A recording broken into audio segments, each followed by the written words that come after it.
The Adventures of Ulysses by Charles Lamb. Chapter 6.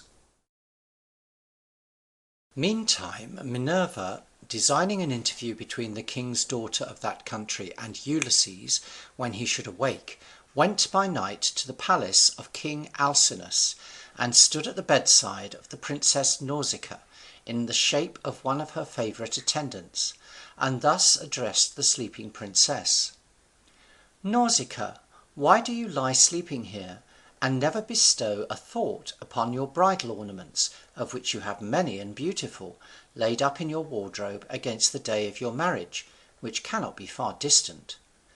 When you shall have need of all, not only to deck your own person, but to give away in presents to the virgins that honouring you shall attend you to the temple.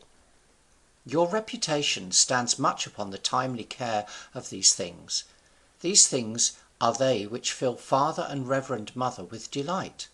Let us arise betimes to wash your fair vestments of linen and silk in the river, and request your sire to lend you mules and a coach, for your wardrobe is heavy, and the place where we must wash is distant, and besides it fits not a great princess like you to go so far on foot." So saying, she went away, and Nausicaa awoke, full of pleasing thoughts of her marriage, which the dream had told her was not far distant, and as soon as it was dawn she arose and dressed herself, and went to find her parents. The queen, her mother, was already up, and seated among her maids, spinning at her wheel, as the fashion was in those primitive times, when great ladies did not disdain housewifery, and the king her father was preparing to go abroad at the early hour to council with his grave senate. "My father," she said, "will you not order mules and a coach to be got ready, that I may go and wash, I and my maids, at the cisterns that stand without the city?" "What washing does my daughter speak of?" said Alcinous. "Mine and my brother's garments," she replied, "that have contracted soil by this time with lying by so long in the wardrobe. 5 sons have you that are my brothers. 2 of them are married, and 3 are bachelors. These last it concerns to have their garments neat and unsoiled. It may advance their fortunes in marriage. And who but I, their sister, should have a care of these things? You yourself, my father, have need of the whitest apparel when you go, as now, to the council." She used this plea, modestly dissembling her case of her own nuptials to her father, who was not displeased at this instance of his daughter's discretion, for a seasonable care about marriage may be permitted to a young maiden, provided it be accompanied with modesty and dutiful submission to her parents in the choice of her future husband. And there was no fear of Nausicaa choosing wrongly or improperly, for she was as wise as she was beautiful, and the best in all Phaeacia were suitors to her for her love. So Alcinous readily gave consent that she should go, ordering mules and a coach to be prepared. And Nausicaa brought from her chamber all her vestments, and laid them up in the coach, and her mother placed bread and wine in the coach, and oil in a golden cruse, to soften the bright skins of Nausicaa and her maids when they came out of the river. Nausicaa, making her maids get up into the coach with her, lashed the mules, till they brought her to the cisterns which stood a little on the outside of the town, and were supplied with water from the river Calico. There her attendants unyoked the mules, took out the clothes, and steeped them in the cisterns, washing them in several waters, and afterwards treading them clean with their feet, venturing wagers who should have done soonest and cleanest, and using many pretty pastimes to beguile their labours as young maids use, while the princess looked on. When they had laid their clothes to dry, they fell to playing again, and Nausicaa joined them in a game with a ball, which is used in that country, which is performed by tossing the ball from hand to hand with great expedition, she who begins the pastime singing a song. It chanced that the princess, whose turn it became to toss the ball, sent it so far from its mark that it fell beyond into one of the cisterns of the river, at which the whole company in merry consternation set up a shriek so loud as waked the sleeping Ulysses, who was taking his rest after his long toils in the woods not far distant from the place where these young maids had come to wash. At the sound of female voices, Ulysses crept forth from his retirement, making himself a covering with boughs and leaves as well as he could to shroud his nakedness.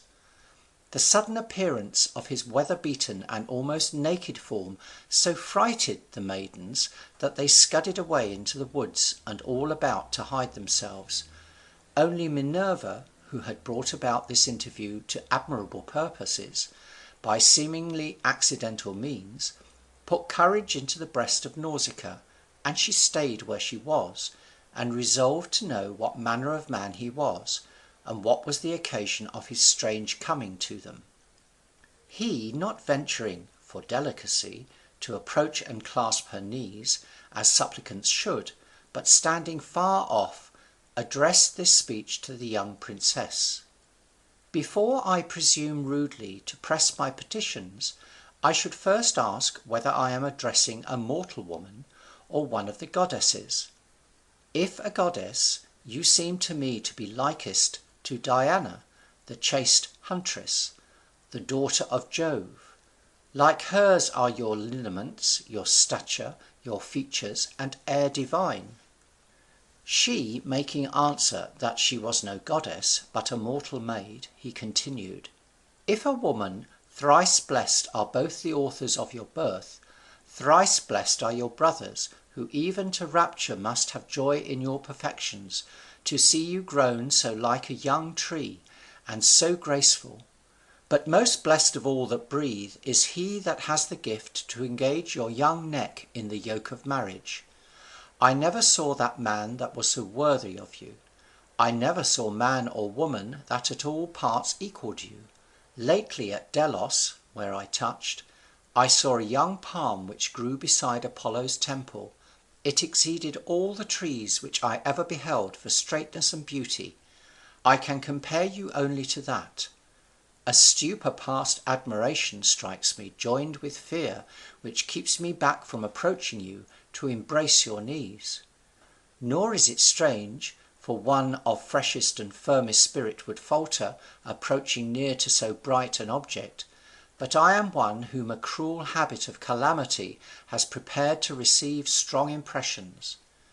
20 days the unrelenting seas have tossed me up and down coming from Ogygia, and at length cast me shipwrecked last night upon your coast. I have seen no man or woman since I landed but yourself.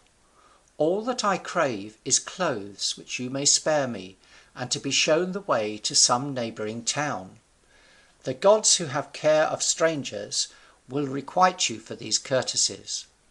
She, admiring to hear such complimentary words proceed out of the mouth of one whose outside looked so rough and unpromising, made answer: "Stranger, I discern neither sloth nor folly in you, and yet I see you are poor and wretched, from which I gather that neither wisdom nor industry can secure felicity.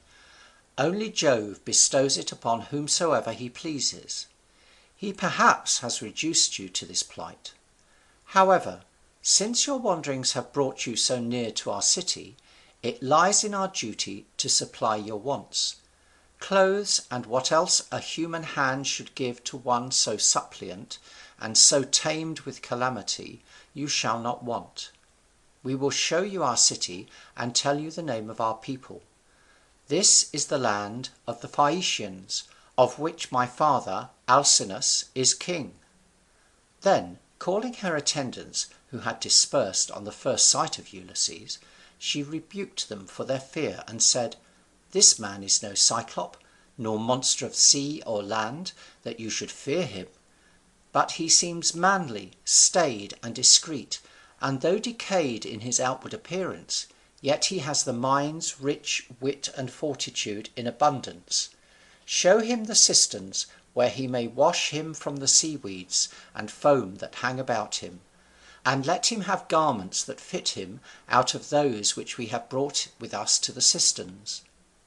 Ulysses, retiring a little out of sight, cleansed him in the cisterns from the soil and impurities with which the rocks and waves had covered all his body, and clothing himself with befitting raiment, which the princess's attendants had given him, he presented himself in more worthy shape to Nausicaa. She admired to see what a comely personage he was, now he was dressed in all parts. She thought him some king or hero, and secretly wished that the gods would be pleased to give her such a husband. Then causing her attendants to yoke her mules and lay up the vestments, which the sun's heat had sufficiently dried, in the coach, she ascended with her maids and drove off to the palace, bidding Ulysses, as she departed, keep an eye on the coach, and to follow it on foot at some distance, which she did, because if she had suffered him to have rode in the coach with her, it might have subjected her to some misconstructions of the common people, who are always ready to vilify and censure their betters, and to suspect that charity is not always pure charity, but that love or some sinister intention lies hid under its disguise. So discreet and attentive to appearance in all her actions was this admirable princess. Ulysses, as he entered the city, wondered to see its magnificence, its markets, buildings, temples, its walls and rampires, its trade and resort of men, its harbours for shipping, which is the strength of the Phaeacian state. But when he approached the palace, and beheld its riches, the proportion of its architecture, its avenues, gardens, statues, fountains, he stood wrapt in admiration, and almost forgot his own condition in surveying the flourishing estate of others. But recollecting himself, he passed on boldly into the inner apartment, where the king and queen were sitting at dinner with their peers, Nausicaa having prepared them for his approach. To them humbly kneeling, he made it his request that, since fortune had cast him naked upon their shores, they would take him into their protection, and grant him a conveyance by one of the ships of which their great Phaeacian state had such good store, to carry him to his own country. Having delivered his request, to grace it with more humility, he went and sat himself down upon the hearth among the ashes, as the custom was in those days, when any would make a petition to the throne.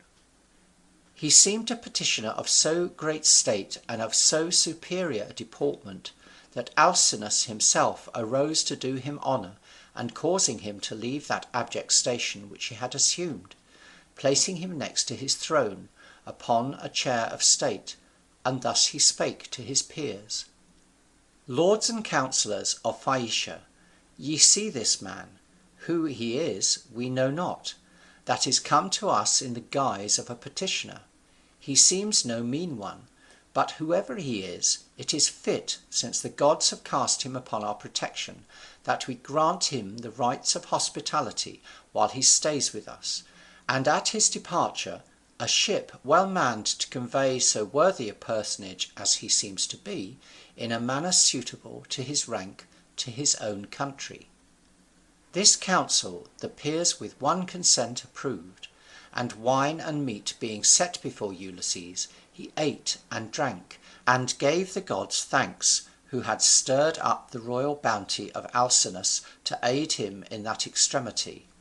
But not as yet did he reveal to the king and queen who he was, or whence he had come, only in brief terms to relate his being cast upon their shores, his sleep in the woods, and his meeting with the princess Nausicaa, whose generosity, mingled with discretion, filled her parents with delight, as Ulysses in eloquent phrases adorned and commended her virtues. But Alcinous, humanely considering that the troubles which his guest had undergone required rest, as well as refreshment by food, dismissed him early in the evening to his chamber, where in a magnificent apartment Ulysses found a smoother bed, but not a sounder repose, than he had enjoyed the night before, sleeping upon leaves which he had scraped together in his necessity. Chapter 7.